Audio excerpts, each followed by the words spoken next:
রথিনবাবুর ব্যাপারটা কিন্তু আবার আলাদা।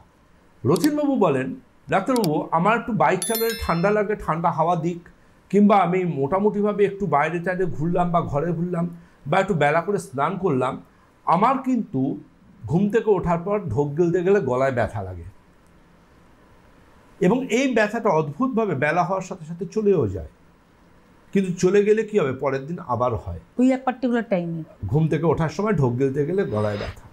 এবং তিনি বলেন যে এই যে গলায় ব্যথাটা হচ্ছে, এই গলায় ব্যথাটার পরই কিন্তু শুরু হয়ে যায় আমার চেস্টে একটা কনজেশন, আমার বুকে কিন্তু কফ বসছে, আমি বুঝতে পাচ্ছি, আমার গলাটা ভারী হয়ে আসছে, আমি বুঝতে পাচ্ছি, এবং ওই কফটা কিন্তু বেরোতে চাইছে না, এবং একটা সময় গিয়ে দুটোর যে কোনো একটা হবে অথবা দুটোই হবে।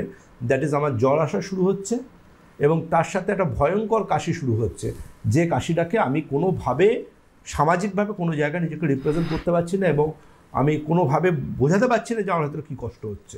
এবং ওই কাশিটা বেশিরভাগ ক্ষেত্রে শুরু হচ্ছে, কিন্তু খুসখুসে কাশি সারাদিন থাকতে পারে, কিন্তু বেশিরভাগ ক্ষেত্রে শুরু হচ্ছে রাত্রে শোয়ার পর থেকে, মিডনাইট থেকে, ঘং ঘং ঘং ঘং একটা মেটালিক কাফের আওয়াজ। এবং তার সাথে কিছু ক্ষেত্রে ড্রাই কাফ হচ্ছে, কিছু ক্ষেত্রে প্রোডাক্টিভ কাফ হচ্ছে। ড্রাই কাফ মানে কাশি হচ্ছে কিন্তু কফ উঠছে না, আর প্রোডাক্টিভ কাফ হচ্ছে যেখানে কফটা উঠছে। খুব ইম্পর্ট্যান্ট, তখন আমরা তাকে প্রশ্ন করি, যখন রথিনবাবুকে প্রশ্ন করি আমরা, বা এই ধরনের পেশেন্টদেরকে আমরা প্রশ্ন করি, কফের রং কী? যদি জানবেন কফের রং হয় হলদেটে বা হলুদ, যা পাকা কফ যাকে বলা হয়, ওই হলুদ কফ মানেই কিন্তু সেখানে অবশ্যই জীবাণু রয়েছে।